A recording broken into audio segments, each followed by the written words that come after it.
Ah, cool Friday morning. What a change in the weather. We got 39 degrees to start this morning. Yesterday we were close to 60 to start the morning. I think the high got up to like the low 80s yesterday. They're thinking the high today is going to be like 45 degrees.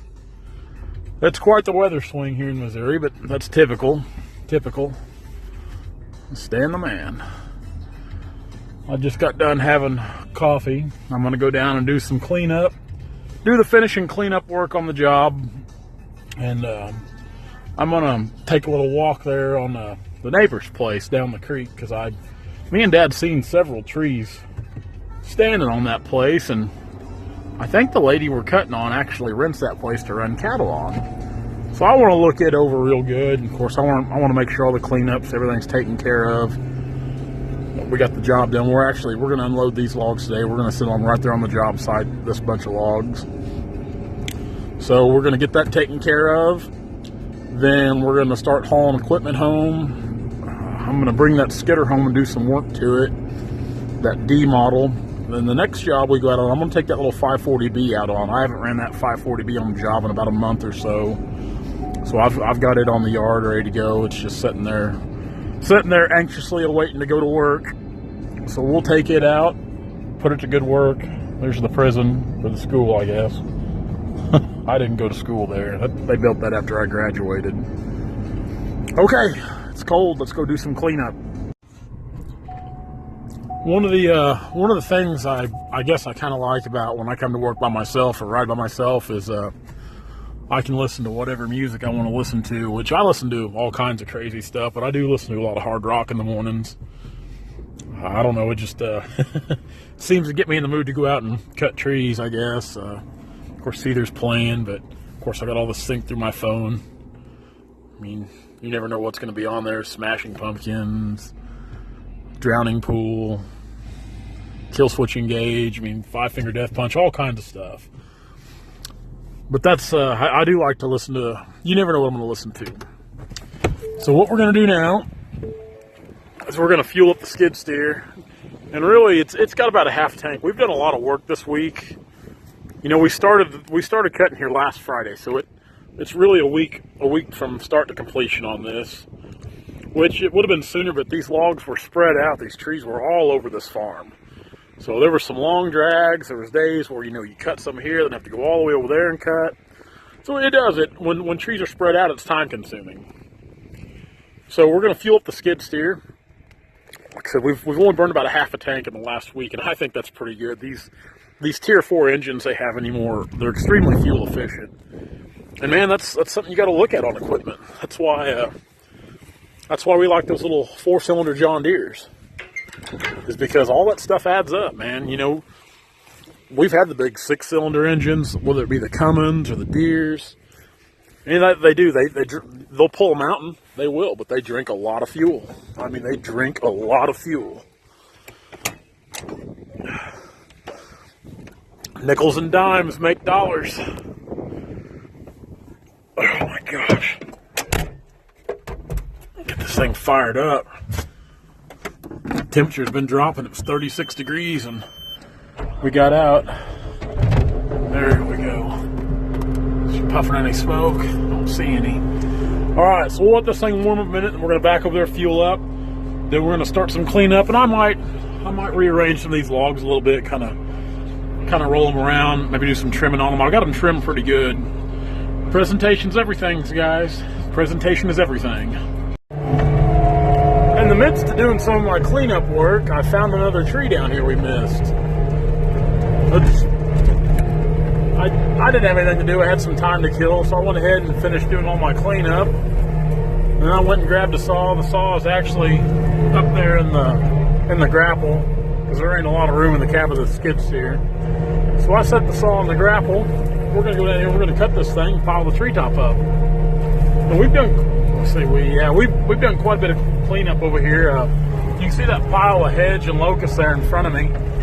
You know, I pushed all that stuff over and uprooted it and just pulled it out and put it in a pile there. And I did that in 4 or 5 different places today. Because that stuff can be a nuisance and it grows so fast. So if I can uproot it and help somebody out, all the reason to do it. I got the tools to do it, so why not? This little tree here, it's got a pretty good log in it. Said I was doing some cleanup. That's when I found it. It's got a little size to it as well. So we'll back up here out of the way. So the last thing I want to do is follow a tree on this high dollar machine. Set the old bucket down there, easy. There we go. We're going to jump out here and cut this thing real quick. And we'll cut that tree top up and we'll take it on down there with that pile of locust and hedge.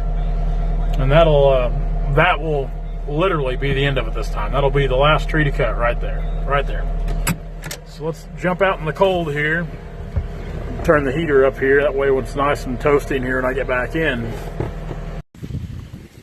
Now I know a lot of people are kind of fascinated or intrigued by our bore cut method here, and I've got this tree all bored out. The heart's all bored out. The only thing left standing is the notches here, the ears. We call them ears. Now when I cut this tree, I'll clip these ears. I think there's 4 of them holding this one up on the roots here. Of course, the tree's leaning out this way, so we'll clip these on the back side first. And I've just got my saw turned off. It's just sitting in there. As you can see, like I said, there's just those few things holding. So now, of course, I can't video and clip ears at the same time, but now I'll fire this thing back up. We'll clip those ears and bring this tree down. Pretty simple, pretty safe, pretty simple. And this tree would stand here.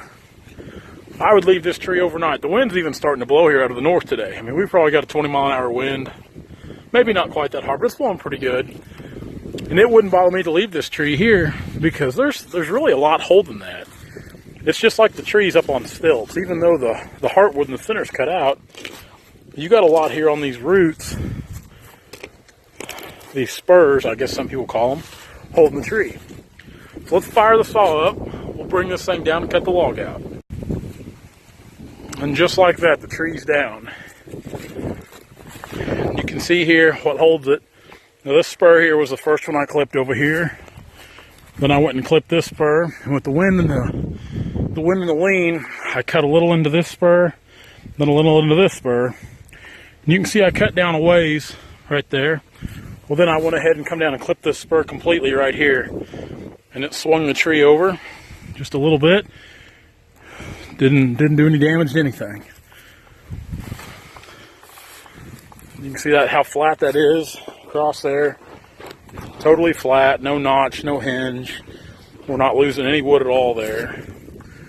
I see so many guys that put these big nasty notches and hinges in their walnut, and I mean, to each their own, but man, not we don't do that for a lot of reasons. We don't do that. So now I'll work this top up, cut the log out. We'll get the top cut up real good, pack it down there and put it in the brush pile. And finally, that is the end of the job. That is the last tree right there. That's a good tree. Got a good log in it. It's a good veneer log, that's probably 18 inches, maybe 19 up there. It's a good tree. So let's work her up. Let's pack it out. All right, treetop's gone and piled up. We got it down there. Got the log in the grapple. We'll pack it out just like that. The top's down there. Amongst all that other junk I made a pile of. So yeah, it looks pretty good. Looks pretty good. Just a few little twigs and stuff. They can be hard to get raked up. But I mean, when they brush hog it, I mean, the brush hog will just chew them up anyway, so that little stuff's not such a big deal. But the main thing is getting that big stuff gone and out of the way, and it makes quick cleanup. I know ever since I bought this thing, it's really changed a lot of the way we can work and conduct business and the services we can offer for our clients. And it's been a lifesaver. It's just opened up a lot more opportunities for us. So I'm going to throw the saw on here. I'm going to set it right here between this log, and we're going to walk on out of here. She should be fine right there. We'll hope. We're not going to get carried away trying to break a land speed record, that's for sure. So, let's see if we can get back to the log pile. Well, that's it. We're logs are all taken up and sold. We're getting loaded up, loading the skid steer up, and headed home. I'll probably come get the skidder tomorrow. We've got the attachments already on, so we'll get the cat loaded, head on towards Stockton because Brandon's going to use it tonight. Then, easy. Then Sunday I'm going to use it on the yard to clean some logs up. Start trying to get them rounded and sorted and really gone through and get them laid out where they need to be. So we got that going on. Then, oh my God. Then Sunday, Sunday? Yeah, Sunday. I don't know. I'm busy this weekend, that's all I know. But then Monday we'll be back in the woods next week cutting timber. So another good job. The footage was great. I was real happy with the turnout on the footage. I can't remember what we had total. Like it was with the logs back there and these here. I think we had, I'd have to look at the ticket, but I think it was around 8,000 feet. So it was pretty good turnout for footage. Happy with that. Whew. The wind's still whipping and blowing. So let's get loaded up, chain down, boom down, strap down. Let's get headed towards Stockton because it's Friday and it's pitch night for me. I'm ready to go play pitch. Ready to go play pitch. That's it. That's it, man. Let's go. Load it up. Ready to roll out. Long day at the office. We still got things to do, so we'll probably send this video live, or not live, but we'll probably post this video up right now or before long. As always, guys, thank you so much for following along with us on our daily adventures in the woods.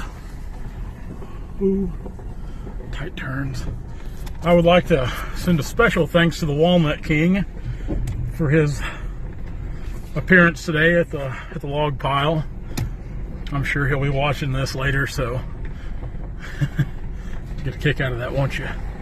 Anyway, guys, thanks a lot. Like I said, as always, be sure to like, share, comment, subscribe, follow, ridicule, whatever you want to do. We don't mind. The new Logger Thread shirts come in a couple days ago. I'm actually wearing one under my hoodie. Really hard to show you, but it's the Brotherhood. You can kind of see that. Check it out. Check out the design. Check out the shirts. We've sent a lot out on pre-order. As soon as they come in, we filled pre-orders immediately and shipped them all out yesterday morning. So be sure to check all that out. They're awesome shirts, man. It's the same great feel, the high quality stuff that you could expect from Logger Threads. It's all American made. Everything about it is American made products. So check all that out. Check out the design. I mean, they're awesome designs. I'm super proud of this one. I'm excited to work on the next designs. I really am. But man, we're super proud of this design here. My good buddy Kurt up in Minnesota, it was kind of his idea, the whole layout, the design of it. We just kind of took it and ran with it and put it to print, put it on a shirt. So be sure to check that out. Check us out on all our social media outlets, Facebook and YouTube at Turner Logging LLC. Check out all Timber Tracker has to offer with the free app available for all devices, and you can check them out on Instagram and Facebook. And be sure to check out Logger Threads on Instagram and Facebook. So guys, have a great weekend. I'm going to go home, kick some machines off, hopefully go over to the pitch table so I can play a few games of pitch tonight before I got to go back to the woods tomorrow. Guys, as always, thank you so much for following our work. I greatly appreciate it. Appreciate all the awesome comments you guys leave, all the positive, uplifting stuff. It really means a lot. Appreciate all the landowners that put trust in us and allow us to choose us to cut their timber. And that's why I'm so thankful to go the extra mile, just like we did on this job here for our client. It was just, I was super thankful to get the job, and I always like to try to show my appreciation any way possible. And I don't mind doing things I'm not asked to do. It's just one way I can show my appreciation and thanks. That's, you know, me and my dad, we're very appreciative of all the work we get and all the people that reach out and message us and put faith in us to do a good job of harvesting their timber, and all the people that put, you know, trust in us over the years to come back time and time again to do it. Means so much to me, means so much to my dad. So guys, thanks a lot. We will see you tomorrow doing something. Guys, thank you so much. See you.